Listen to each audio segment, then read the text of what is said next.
सभी को नमस्कार। पिंकी हिंदी पाठशाला में आप सबका स्वागत है। आज का हमारा जो विषय है वो है हिंदी साहित्य के इतिहास में भक्ति काल काव्यधारा जो है, आज उस पर चर्चा करेंगे, कैसे प्रश्न बन सकता है। संत काव्यधारा की बात करेंगे।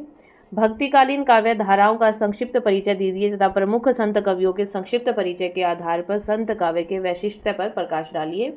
यह प्रश्न बन सकता है, संत काव्य का परंपरा का संक्षिप्त परिचय देते हुए उनकी प्रमुख प्रवृत्तियों पर प्रकाश डालिए। बात करते हैं, उत्तर कैसे लिखेंगे। हिंदी साहित्य के भक्ति काल में सगुण और निर्गुण दो काव्यधाराएं प्रवाहित हुई। निर्गुण काव्यधारा के अंतर्गत संत काव्य और सूफी काव्य की चर्चा की जाती है तथा सगुण काव्य के अंतर्गत राम भक्ति शाखा और कृष्ण भक्ति शाखा की चर्चा की जाती है। अब एक बार देख लेते हैं पूरी तालिका कैसे है। सबसे पहले है भक्ति काल की समय सीमा है 1375 संवत से 1700। फिर भक्ति काल को दो शाखाओं में बांटा गया, निर्गुण भक्ति और सगुण भक्ति। निर्गुण भक्ति को फिर दो शाखाओं में बांटा गया, संत काव्यधारा, सूफी काव्यधारा, और सगुण को फिर दो में बांटा गया, कृष्ण काव्यधारा और राम काव्यधारा। बात करते हैं संत काव्यधारा में कौन कौन से कवि हुए हैं। नामदेव, कबीर, नानक, रैदास, दादू, रज्जबदास, मलुकदास, सुंदरदास आदि संत काव्यधारा के कवि हैं। बात करते हैं सूफी काव्यधारा में कौन कौन से हैं। मुल्ला दाऊद, कुतुम्बन, मंझन, शेख नबी, उस्मान, काशिम शाह, जायसी, नूर मोहम्मद आदि। कृष्ण काव्यधारा में कौन कौन से हैं। सूरदास, नंददास, कुंभनदास, कृष्णदास, परमानंद दास, चतुर्भुजदास, चित स्वामी, गोविंद स्वामी, स्वामी हरिदास, मीरा आदि कृष्ण काव्यधारा में आते हैं। और राम काव्यधारा में अग्रदास, ईश्वरदास, तुलसीदास, नाभादास, केशवदास, प्राणचंद चौहान, हृदयराम, माधवदास, ये आपके राम काव्यधारा में आते हैं। इसमें से वन लाइनर भी काफ़ी बार क्वेश्चन यूजीसी नेट में या और भी कोई कॉम्पिटिटिव एग्जाम आते हैं, पीजीटी, टीजीटी या अदर स्टेट का कोई भी एग्जाम आता है तो हिंदी से संबंधित जो हिंदी साहित्य से जब प्रश्न बनता है तो पूछ लिया जाता है कि राम काव्यधारा के कौन कौन से कवि हैं। आपको इनमें से कोई 3 नाम दे के एक नाम आपको इनमें से दे दिया जाएगा, और आपको जब आपको ये पता होगा कि राम काव्यधारा में कौन कौन से कवि है, आपको नाम याद है, तो ही आप पता लगा पाएंगे कि अलग इसमें कौन है, राम काव्यधारा का कवि इसमें कौन नहीं है। तो कवियों के नाम आपको जरूर याद होने चाहिए। संत काव्यधारा, सूफी काव्यधारा, कृष्ण काव्यधारा, राम काव्यधारा, चारों के आपको कवियों के नाम याद होने चाहिए अच्छी तरह से। आगे है, आचार्य रामचंद्र शुक्ल ने नामदेव तथा कबीर द्वारा परिवर्तित भक्ति धारा को निर्गुण ज्ञानाश्रय शाखा कहा है, लेकिन आचार्य हजारी प्रसाद द्विवेदी इसे निर्गुण साहित्य कहते हैं। डॉक्टर रामकुमार वर्मा ने इसे संत काव्य परंपरा की संज्ञा दी है। आज अधिकांश विद्वान इस काव्य परंपरा को क्या कहते हैं, संत काव्य के नाम से जानते हैं। संत शब्द के बारे में विद्वानों में पर्याप्त मतभेद है। डॉक्टर पीताम्बर दत्त बड़तवाल ने संत शब्द को शांत से विकसित माना, इसका अर्थ हो सकता है निवर्ती मार्गी, परंतु आचार्य मोहन शर्मा कहते हैं संत वह है जो आत्मोन्नति सहित परमात्मा के मिलन भाव को साध्य मानकर लोक मंगल की कामना करता है। वस्तुतः संत पुरुष वही है जो सज्जन होने के साथ साथ ईश्वरोन्मुखी है। आज हिंदी साहित्य में संत शब्द निर्गुण उपासक साधकों के लिए रूढ़ हो गया है। जो निर्गुण भक्ति में विश्वास रखते हैं उनके लिए जो संत है नाम, वो शब्द है, वो उनके लिए क्या है, रूढ़ हो गया है, जो निर्गुण भक्ति में विश्वास रखते हैं। सबसे पहले बात करते हैं संत काव्य परंपरा में नामदेव की। संत काव्य परंपरा में निम्नलिखित कवियों का महत्वपूर्ण स्थान है। संत काव्य परंपरा का श्री गणेश महाराष्ट्र के महान संत नामदेव ने किया। जो संत काव्य परंपरा है उसका जो श्री गणेश है, उसका जो प्रवक्ता आप कह सकते हैं नामदेव को। जो नामदेव है वारकरी संप्रदाय के प्रवर्तक माने जाते हैं। इस संप्रदाय का संबंध विष्णु स्वामी संप्रदाय से है, लेकिन नामदेव नाथपंथी विनोबा खेचर के क्या हैं, शिष्य हैं। ये सभी आप वन लाइनर में पढ़ते हैं ये सभी। और जो बच्चे यूजीसी नेट की तैयारी कर रहे हैं उनके लिए कंटेंट भी इतना ही जरूरी है जितने कि वन लाइनर। अगर आपको कंटेंट अच्छी तरह से पता है तो आपको वन लाइनर करने में कोई भी आपत्ति नहीं आएगी, इसलिए कंटेंट पढ़ना बहुत ज़रूरी है। ये यूजीसी नेट के विद्यार्थियों के लिए खासकर है जो परीक्षा की तैयारी करते हैं हिंदी लिटरेचर से, तो उनको कंटेंट पढ़ना बहुत ही आवश्यक है। आगे है हमारा नामदेव के बाद बात करते हैं संत काव्य परंपरा में कबीरदास। ये दूसरे प्रमुख कवि माने जाते हैं संत परंपरा के। वे सिकंदर लोदी के समकालीन थे जिन्होंने उन पर अनेक अत्याचार भी किए। किन्होंने, सिकंदर लोदी ने। एक जनश्रुति के अनुसार उनका जन्म एक विधवा ब्राह्मणी से हुआ जो लोक लाज के बचने के लिए शिशु को बनारस के लहर तारा तालाब की सीढ़ियों के किनारे छोड़ गई। नीरू और नीमा नामक जुल्हा दंपति ने उनका पालन पोषण किया। कबीरदास ने कुछ पद गुरु ग्रंथ साहिब में संकलित हैं। बाद में कबीर पंथियों ने उनकी वाणी का संकलन किया और जिसे क्या कहा जाता है, बीजक कहा जाता है। जो कबीरदास है वो संत काव्य परंपरा के सर्वाधिक प्रमुख कवि हैं। वे क्रांतिकारी चिंतक, समाज सुधारक, ज्ञानी, संत और उदार फकीर थे। उन्होंने जाति पाति, छुआछूत, रूढ़ियों तथा आडंबरों का डट कर क्या है, विरोध किया और निर्गुण निराकार ईश्वर की भक्ति पर क्या है, बल दिया। और ये किसके शिष्य थे? ये रामानंद के शिष्य थे कबीरदास। आगे है हमारे रैदास। रैदास संत काव्य परंपरा में एक प्रमुख जो संत है वो संत कवि रैदास को माना जाता है। ये भी रामानंद के शिष्य थे और जाति के चमार थे। इन्होंने अनेक स्थलों पर अपनी दीनता और हीनता का उल्लेख किया है।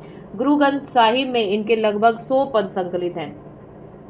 अपनी जाति का उल्लेख करते हुए ये कहते भी हैं, जाति ओछा पाती ओछा, ओछा जन्म हमारा, राजा राम की सेवा न किन्हीं किन्हीं, कही रविदास चमारा। गुरु नानक देव संत काव्य परंपरा के एक प्रमुख कवि हैं गुरु नानक देव जी। वे सिख धर्म के आदि गुरु माने जाते हैं, जिनका जन्म लाहौर के समीप तलवंडी गांव में सन 1469 ईस्वी में हुआ। इनके पिता का नाम कालूराम बेदी तथा माता का नाम तृप्ता देवी था। गुरु नानक देव जी की रचनाएं गुरु ग्रंथ साहिब में महिला एक के नाम से संकलित हैं। जपू जी, इनकी जो रचनाएं हैं, जपू जी, आशा दीवार, रहीरास तथा सोहेला आदि इनकी रचनाएं हैं। गुरु जी ने भी निर्गुण निराकार की भक्ति पर बल दिया तथा मूर्ति पूजा और जाति पाति का क्या है, खंडन किया। आगे हैं दादू दयाल। संत काव्य धारा के प्रमुख उल्लेखनीय कवि हैं। जन्म अहमदाबाद में 1544 ईस्वी में हुआ। इनकी जाति के बारे में काफी विवाद है। उन्होंने पूरे देश का भ्रमण किया और बाद में राजस्थान में सांभर के निकट नराणा नामक स्थान पर अपनी गद्दी की स्थापना की। संत रज्जबदास, गरीबदास, सुंदरदास आदि क्या है, इनके शिष्य हैं। इंपॉर्टेंट है कौन कौन इनके शिष्य हैं? संत रज्जबदास, गरीबदास और सुंदरदास। हरडे वाणी तथा काया बेली इनकी 2 प्रमुख रचनाएं हैं। आगे हैं रज्जबदास।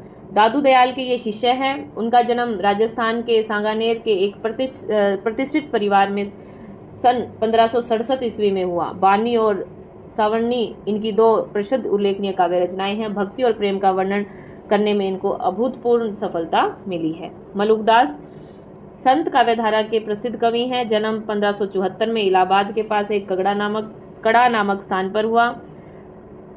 इनकी रचनाएं ज्ञानबोध, रतन खान, 12 खड़ी, राम अवतार लीला, ब्रजलीला, ध्रुव चरित्र, विभव विभूति, सुख सागर आदि इनकी 12 प्रमाणिक रचनाएं मानी जाती है। अब बात करते हैं प्रमुख प्रवृत्तियों की, विशेषताओं की। भक्तिकालीन साहित्य में निर्गुण संत कवियों का योगदान अप्रतिम है। ये सभी कवि लोक कल्याण तथा सामाजिक नैतिकता का क्या प्रचार करते रहे। प्राय सभी संत कवि क्या थे, घुमक्कड़ थे। उन्होंने देश के अनेक स्थानों की यात्राएं की तथा जन साधारण में अपने मत का प्रचार प्रसार किया। इन्होंने निर्गुण निराकार ईश्वर की भक्ति पर बल दिया, जिसके फलस्वरूप ये कवि हिंदुओं तथा मुसलमान दोनों संप्रदायों को क्या कहें, प्रभावित करने में सफल हुए। इनकी प्रमुख प्रवृत्तियां हैं। सबसे पहले बात करते हैं निर्गुण निराकार ईश्वर की भक्ति पर बल दिया। जैसे कि नाम से स्पष्ट है, जो संत हैं उनका संत शब्द किसके लिए प्रयुक्त होने लग गया, किसके लिए हो गया, कि जो निर्गुण निराकार ईश्वर की भक्ति करते हैं, जो निर्गुण भक्ति में विश्वास करते हैं, वही क्या है, संत हैं। तो सबसे पहली विशेषता होगी निर्गुण निराकार ईश्वर की भक्ति पर बल दिया। निर्गुण संत कवियों की प्रमुख विशेषता यह है कि इन्होंने निर्गुण निराकार ईश्वर की भक्ति पर बल दिया। ये कवि प्राय अवतारवाद तथा बहुदेववाद का विरोध करते हुए दिखाई देते हैं। किसी प्रकार के विवाद में न पड़कर वे निर्गुण ब्रह्मा की उपासना पर बल देते हैं। इन कवियों ने केवल परम सत्ता के अस्तित्व को ही स्वीकार किया है। संत कवि मूर्ति पूजा का भी क्या है, खंडन करते हैं। कवि कबीरदास जी ने स्पष्ट कहा है कि दशरथ सूत हितु लोक बखना, राम नाम का मरम है आना। निर्गुण उपासना पर बल देकर संत कवियों ने तदयुगीन आवश्यकताओं को पूरा करने का प्रयास किया। वे कवि हिंदू और मुसलमानों के अजनबीपन को दूर करना चाहते थे, इसलिए उन्होंने यह उपदेश दिया कि ईश्वर घट घट वासी है। उसे खोजने के लिए मंदिर, मस्जिद, काशी, काबा आदि जाना बेकार है, वह तो हमेशा हमारे पास है। घट में खोजो भाई कहकर कबीरदास बार बार निर्गुण ब्रह्मा की सर्वव्यापकता का प्रकाश डालते हैं। और गुरु नानक देव तो स्पष्ट कहते हैं, काहे रे बन भोजन जाई, सर्व निवासी सदा अलोपा ताही संग समाई। आगे हैं गुरु की महत्ता पर बल। संत कवियों ने क्या है, गुरु की महत्ता पर बल दिया है, गुरु को विशेष महत्व दिया है। वे सभी कवि गुरु को ईश्वर से भी ऊंचा मानते हैं। इन कवियों ने मुक्त कंठ से स्वीकार किया है कि गुरु कृपा से ही ईश्वर की प्राप्ति होती है। गुरु ही हमें सच्चा ज्ञान देने में समर्थ है। कबीर दास ने तो सदगुरु को ब्रह्मा से भी बड़ा माना है और गोविंद से पहले गुरु को नमन किया है। ये काफी लोकप्रिय इनकी पंक्तियां हैं। गुरु गोविंद दोऊ खड़े काके लागू पाए, बलिहारी गुरु आपनो जिन्हें गोविंद दियो मिलाए। या आप कोट कर सकते हैं उदाहरण के तौर पर ऐसे ऐसे पंक्तियां जो आपको आसानी से याद हैं, पहले भी याद थी और अब अच्छी तरह इनको याद करके लिखने का अभ्यास करें ताकि आपकी गलती ना हो, त्रुटि ना हो लिखने में। तो इन चीज़ों का विशेष ध्यान दें, क्योंकि जब सब्जेक्टिव पेपर होता है लिखने के लिए, सब्जेक्टिव पेपर में क्या है, आपके लिखने में कोई त्रुटि नहीं होनी चाहिए। आपकी अगर लिखाई साफ है, लिखने में कोई त्रुटि नहीं है, तो एग्जामिनर आपको वैसे ही अच्छे मार्क्स देगा। आप निश्चिंत रहें, आप बस लिखने का प्रयास करें, प्रैक्टिस करें, त्रुटि से बचें बस। इसी प्रकार गुरु नानक देव ने भी सदगुरु के महत्व का प्रतिपादन किया। उनका तो स्पष्ट कहना है कि सदगुरु की कृपा से ही मनुष्य भव सागर से पार उतर सकता है। सतगुरु मिले तो दुहिधा भागे, कमलू बिगसी मनोहरी प्रभ लागे। तीसरा पॉइंट है हमारा, रूढ़ियों, आडंबरों तथा पाखंडों का क्या है, इन्होंने विरोध किया है। मूर्ति पूजा का भी इन्होंने विरोध किया है। जो बाह्य आडंबर है, रूढ़ियां हैं, पाखंड है, इन सब का भी क्या है, संत काव्य ने विरोध किया है। भक्तिकालीन समाज अनेक प्रकार की रूढ़ियों, आडंबरों तथा पाखंडों का शिकार बना हुआ था। सिद्धों तथा नाथों के प्रभाव के फलस्वरूप हिंदू समाज अनेक प्रकार के अंधविश्वास तथा रूढ़ियों से ग्रस्त था। दूसरी ओर मुसलमान भी मौलवियों और कंठ मुल्लाओं के भ्रम जाल के शिकार बने हुए थे। ऐसे अवसर पर संत कवियों ने जनता का उद्धार करने के लिए रूढ़ियों और आडंबरों की पोल खोलकर रख दी। हिंदू हो या मुसलमान, दोनों ने उन्होंने सही रास्ते पर लाने का प्रयास किया। मूर्ति पूजा, उपवास, तीर्थ यात्रा, छापा, तिलक आदि पर इन कवियों ने खुलकर प्रहार किया। हिंदुओं को संबोधित करते हुए कबीरदास जी कहते हैं, पाहन पूजे हरि मिले तो मैं पूजू पहाड़, ताते तो चाकी भली पीस खाए संसार। एक और उदाहरण है, काकर पाथर जोड़ी के मस्जिद लियो बनाए, ता चढ़ मुल्ला बाग दे क्या बहिरा हुआ खुदाए। तत्कालीन मुसलमान रोजा, नमाज, हज आदि में अत्यधिक विश्वास रखते हैं। इसी प्रकार हिंदू जप, तप, तिलक और तीर्थ स्थान पर विश्वास रखते हैं। कबीर ने न केवल पंडे पुजारियों को फटकार लगाई बल्कि मुल्लाओं को भी खरी खोटी सुनाई। ये उदाहरण लेके कहते हैं ना कि ता चढ़ मुल्ला बाग पे, इसमें बताया ना मस्जिद पर ता चढ़ मुल्ला बाग पे, मस्जिद पर चढ़कर क्या बहिरा हुआ का इतनी जोर जोर से चिल्लाते हैं, क्या तुम्हारा खुदा बहरा हो गया है।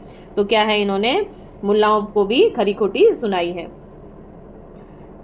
अगला पॉइंट है ज्ञान की प्रतिष्ठा। संत कवियों ने अपनी वाणी में ज्ञान की प्रतिष्ठा स्थापित की। इन कवियों का ज्ञान निर्गुणोपासना से ही संबंधित है।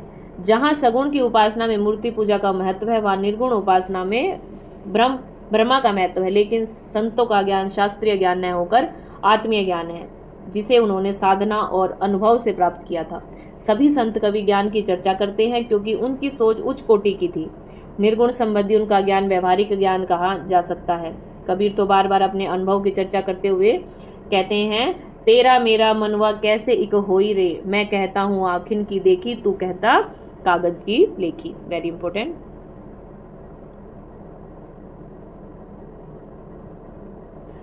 एक जगह तो इन्होंने स्पष्ट कहा है कि समाज को तोड़ने का जो प्रयास किया गया है, जोड़ने का नहीं। तो संत कवियों का तो स्पष्ट कहना है कि साधु की पहचान जाति अथवा वेश से नहीं होती बल्कि उसके ज्ञान से होती है। जाति न पूछो साध की, पूछ लीजिए ज्ञान।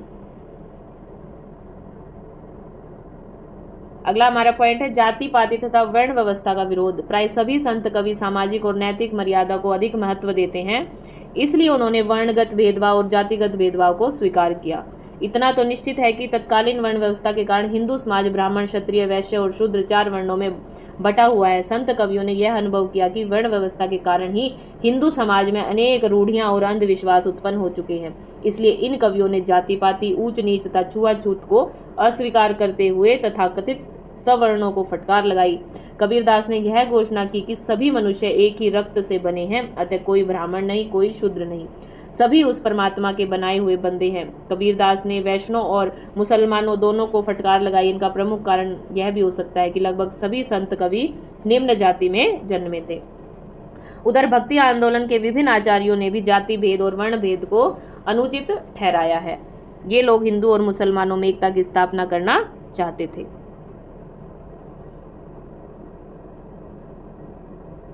आगे आता है पॉइंट रहस्यवाद। संत कवियों ने आत्मा और परमात्मा की अभिव्यक्ति को बड़े ही सुंदर रूपों में अभिव्यक्त किया है। वे आत्मा को विरह और बड़े ही सरल शब्दों में प्रस्तुत करते हैं। उनके अनुसार आत्मा एक पत्नी है और ब्रह्म रूप पति का चिंतन करती है। वेरी इंपॉर्टेंट, संत परंपरा में पूछा गया है आत्मा और परमात्मा को किस रूप में देखा गया, तो आत्मा को एक पत्नी या प्रेयसी के रूप में, और जो ब्रह्म रूप पति का चिंतन करती है। इसी प्रकार से संत कवि जो है अनेक स्थलों पर अलौकिक प्रेम की भी व्यंजना करते हैं। कुछ स्थलों पर इन कवियों का रहस्यवाद शंकराचार्य के अद्वैतवाद से प्रभावित दिखाई देता है। जल में कुंभ, कुंभ में जल है, भीतर बाहर पानी, फूटा कुंभ जल, जल ही समाना, यह तत् केहू ज्ञानी। आगे है माया के प्रति सावधानता। सभी संत कवियों ने अपनी काव्य रचनाओं में माया की चर्चा की है। उनके विचारों अनुसार ईश्वर भक्ति और उपासना के मार्ग में माया सबसे बड़ी बाधक है। कबीरदास इसे महाठगनी कहते हैं। काम, क्रोध, लोभ, मोह, अहंकार, ये 5 विकार माया के क्या हैं? 5 बेटे कहे गए हैं, और यही भक्ति के मार्ग में रुकावट उत्पन्न करते हैं। ये क्या है? मनुष्य को विनाश की ओर धकेलते हैं। कबीर जी लिखते हैं कि एक डायन मेरे मन में बसे, निस दिन मेरे जीव को डसे, इस डायन के लरी का 5, निस दिन मोही नचावे नाच। संत कवि रामदेव ने माया से बचने की प्रेरणा दी है। कवि माया और रमैया की दुल्हन कहते हैं। माया को रमैया की दुल्हन कहते हैं। यह माया ब्रह्म, विष्णु और महेश को भी मोहित कर देती है। मनुष्य की तो उसके सामने कोई बिसात ही नहीं है। जिस तरह पतंगा दीपक की लौ में जलकर राख हो जाता है, उसी प्रकार मानव माया के जाल में फंसकर नष्ट हो जाता है। आगे बात करते हैं नारी भावना। संत काव्य परंपरा में नारी भावना। कुछ संत कवियों ने नारी को माया का प्रतीक माना है। यद्यपि कुछ आलोचकों ने कबीरदास पर यह आरोप लगाया कि वे नारी की निंदा करते हैं, लेकिन हमें यह ध्यान रखना होगा कि उन्होंने केवल व्यभिचारिणी नारी की निंदा की है और उससे बचने के लिए बार बार सावधान किया है। अन्यत्र कबीरदास सती, साध्वी तथा पतिव्रता नारी की मुक्त कंठ से क्या है? प्रशंसा करते हैं। संत कवियों ने आत्मा को नारी के रूप में प्रस्तुत किया है और ईश्वरीय प्रेम के संयोग और वियोग दोनों पक्षों का सुंदर चित्रण किया है। इन कवियों की श्रृंगार और विरह की उक्तियां बड़ी ही प्रभावशाली बन पड़ी हैं। कहीं कहीं तो इनके काव्य में सूर और मीरा जैसे विरह भावना देखने को मिलती है। आगे बात करते हैं रस व्यंजना। निर्गुणोपासक संत कवियों ने काव्य के बारे में काव्य शास्त्रीय दृष्टि से कभी नहीं सोचा। वे कवियों को न तो काव्य की आत्मा की चिंता है और न ही रस उत्पत्ति। उन्होंने काव्य के माध्यम से अपनी अनुभूतियों को जनता तक पहुंचाने में सफलता प्राप्त की है। अतः जहां तक साधारणीकरण का प्रश्न है, वह इन कवियों की रचनाओं में सर्वत्र विद्वान है। कबीरदास, दादूदयाल, सूरदास आदि कवियों की रचनाओं में रस की सम्यक दृष्टि हुई है। इन कवियों ने दाम्पत्य प्रतीकों को अपनाते हुए आत्मा और परमात्मा के संबंधों पर प्रकाश डाला है। ऐसे स्थलों पर इनकी कविता में श्रृंगार रस की धारा प्रभावित होने लगती है। विशेषकर कबीरदास ने श्रृंगार के वियोग और संयोग दोनों पक्षों का सफलतापूर्वक वर्णन किया है। बात करते हैं उलटबासियों का प्रयोग। संत काव्य की बहुत प्रमुख विशेषता है ये उलटबासियां। संत कवियों ने अपनी काव्य रचनाओं में अनेक स्थलों पर उलटबासियों का खुलकर प्रयोग किया है। इनमें कवि आध्यात्मिक विचारों को बड़े ही विचित्र ढंग से प्रस्तुत करने में सफल होते हैं। उलटबासियों का प्रयोग करने के पीछे 2 कारण हो सकते हैं। एक तो कवि अपनी महत्ता की स्थापना करना चाहते होंगे और दूसरा अपनी आध्यात्मिक अनुभूति को अयोग्य व्यक्तियों के सामने प्रकट नहीं करना चाहते होंगे। लेकिन हमें यह भी ध्यान रखना होगा कि सिद्धों तथा नाथों द्वारा प्रयुक्त की गई उलटबासियों का प्रभाव संतों पर भी पड़ा है। एक उदाहरण है कबीरदास की उल्टी वाणी, बरसे कंबल भीजे पानी।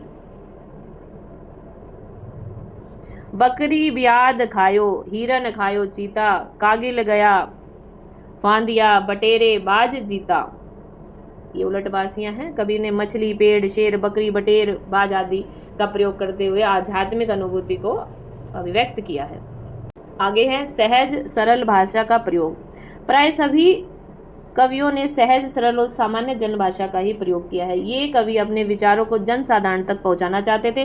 काव्य शास्त्रीय नियमों का न तो उनको ज्ञान था और न ही उनमें वे विश्वास रखते थे। उन्होंने केवल उसी भाषा का प्रयोग किया जिसको आम लोग समझते थे। सामान्य बोलचाल की भाषा होने के कारण उनकी कविता आज भी पाठकों और श्रोताओं को अत्यधिक प्रभावित करती हैं। जहाँ तक कबीर की भाषा का प्रश्न है, भले ही वे स्पष्ट और सरल भाषा का प्रयोग करते हो, लेकिन भावों के अनुसार भाषा में बदलाव भी उत्पन्न कर देते हैं।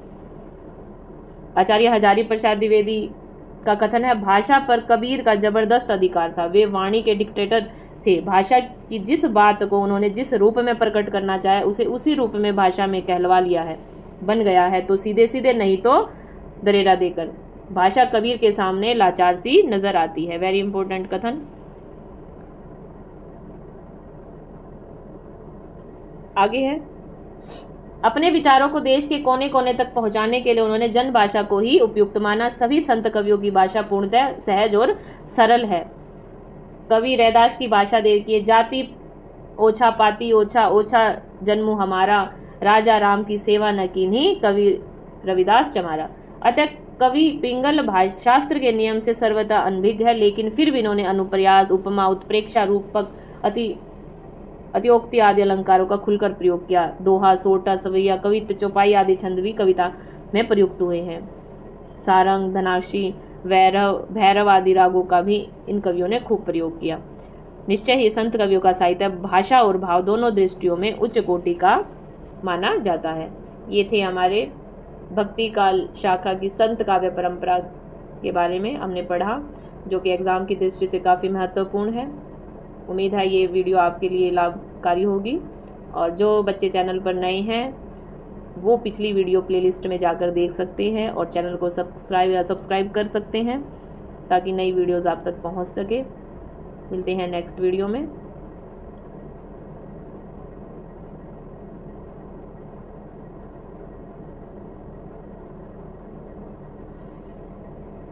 वीडियो पसंद आए तो लाइक करें। धन्यवाद।